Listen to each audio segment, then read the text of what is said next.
दादा काय म्हणताय? शेती आता निम्मी पडलेली आहे ह्या वन्य प्राण्यांच्या ह्याच्यामुळे. वन्य प्राणीच्यामुळे शेती पडलेलं असं तुमचं म्हणणं आहे? पडलेली नाही, काही पिकच करता येत नाही. असं का म्हणताय बरं तुम्ही? वानरांचा उपद्रव. वैयक 50 वानर एकाच वेळी.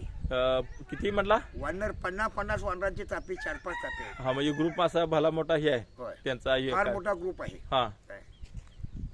मोर असंख्य, त्याला मोजणार नाही. म्हणजे आता मोरांची संख्या पण खूप वाढल्या म्हणताय? खूप वाढल्या म्हणजे काय शेतात ठेवतच नाही. ठेवतच नाही, ही दुसरी माझी समस्या. भाजी हा विहीर बोर आहे. हा माझी भाजी मी स्वतः 8-10 महिने माझ्या घरची भाजी तयार असायची. हा आता 2 महिन्यापूर्वी 1 किलो धने घातले, 2 किलो मेथी घातली, हम्म. 1-2 वेळा 2 पेंटे आणले असतील, हा ते सगळं मोराने उद्ध्वस्त करून टाकलं. म्हणजे आता सगळं- जर पंचनामा तुम्ही करायचं म्हणलं, हा आता गहू पेरलेला आहे, हा टोकनलेला आहे, हम्म. संपूर्ण उद्ध्वस्त केलाय सगळं. काय काय काय काय राखलेलं? ठेवतच नाहीत, काय ठेवतच नाही. ठेवतच नाही. फक्त गवारी जर सोडली हा तर कुठलंही पीक ठेवत नाही. ठेवत नाही. इतकी परिस्थिती वाईट आहे. वाईट. आता 25-30 गौरेडे आहेत, हम्म. त्या बिबटे फिरायला लागले. हम्म. हे मोर असंख्य आहेत. हम्म. वानरांचा तापा 50 झाला की अर्धा एकर रान होतो त्यात पूर्ण. हम्म. काय शेतकऱ्यांनी करायचं? म्हणजे एकंदरीत लय म्हणजे लय अवघड आहे. अवघड म्हणजे आता यापुढे आणि 1 वर्षांनी ही आणि पिलावळ वाढली, हा पिलावळ वाढणार त्यांची. थांबलं. आता मोरांचं सुद्धा कसं झालंय की मोरांना माराय बंदी आहे. सगळ्याला बंद, ससा मारायला बंद, मोरांचं काही घेऊन बसलाय. हा हा हा? मग फॉरेस्ट आले, तुम्ही माणसाने का माणसं मारलं त्याचं काय आहे? हा हा?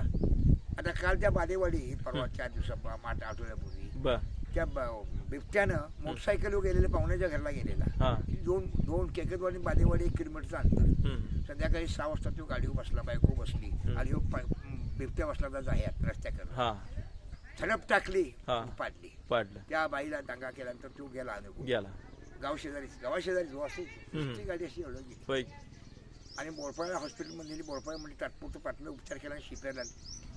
ही कोल्हापूरला लांब लागलं. पर्याय नाही. हम्म.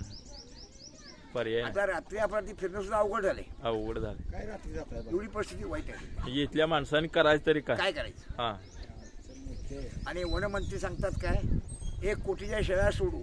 हम्म. 1 कोटीच्या शेळ्या सोडून हे बसणार मंत्रालयात, हा तिथं सांगणार हे. बरोबर की. पण इकडे माणसं मरणार ह्याचं काय? हो. एक तर शेतकरी अडचणीत आहे आणि हे वन्य प्राण्यांचा त्रास सहन होत नाही. खरं आहे तुमचं म्हणणं.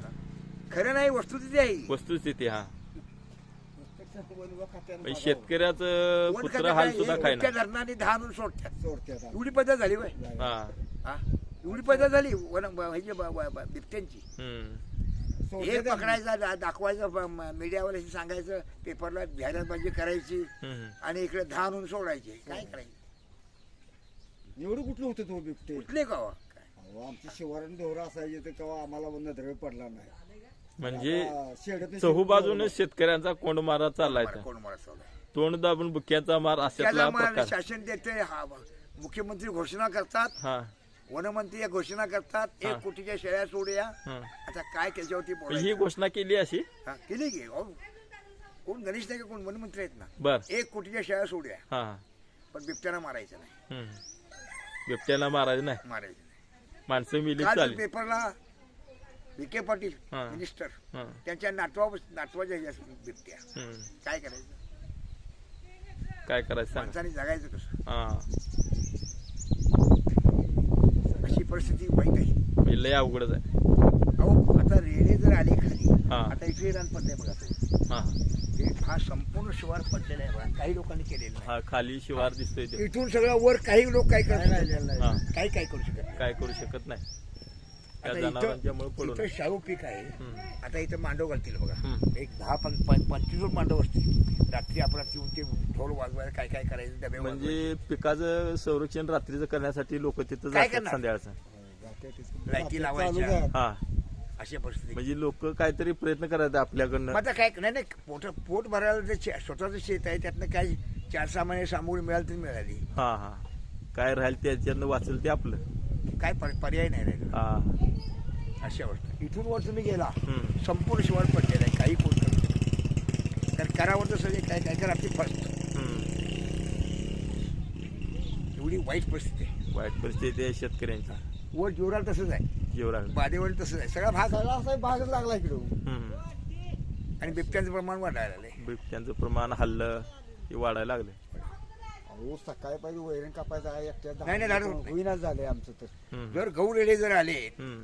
तर भीती वाटते. इथं 2 वर्षापूर्वी 2-3 वर्षापूर्वी इथल्या पोराला मारलं बघा. हा हात बरोबर. काढलाय त्याचा. हा गौरेडाने कारण त्याला धडक मारली. हात काढलाय, हात काढला तो पूर्ण निकामी झाला. म्हणजे तो आता पूर्ण अपंगच आहे. अपंगच आहे की. आता हाय इथं असतं घरात असं हम्म. अशी अवस्था आहे. काय करायचं? बरोबर. काय शेतकऱ्यांना कसं जगायचं मुश्किल आहे. दिसतच नाही होते हा जावण भाग असल्यामुळे आल्याला कुठं काय काही काय ओळखतच नाही ना. हम्म. झाडं तोडू नका. हम्म. सगळं जंगल वाढलंय, काहीच झाडं दिसत कोण नाही जावण. तोडत नाहीत हम्म. आणि कोण जाऊ शकत नाही तिकडे. जाऊ शकत नाही काय. नाही जायची परिस्थिती नाहीच. नाही. कारण तिथं फॉरेस्ट तळी मारल्यात वर कोपऱ्यात, हम्म. मोठी 2-2 एकराची अशी तळी मारल्यात. हम्म. त्यांना तिथं ऐशाराम पाणी बिणी पाण्या सगळं. पिणे प्यार मिळते, लोळाय म्हणजे गव्यांना. गव्याचं. हा हे यांचं झालं कौतुक. म्हणजे गव्यांचा संचार वाढला इथं. वाढलंय म्हणजे आता गेल्या वर्षी 25-30 होती, आता आणि अति वाढले असतील. वाढला. आता इथे कोण जाते बघायला? एवढ्या सगळ्या डोंगरभर फिरत्यात गव. फिरत्या फिरत्या. ते दिसतं. हम्म. आणि काय संपलं वरलं की खाली येतात, खाली खायला. खाली सप्लाई वर, वर सप्लाई खाली. काय अशी अवस्था वाईट आहे. हा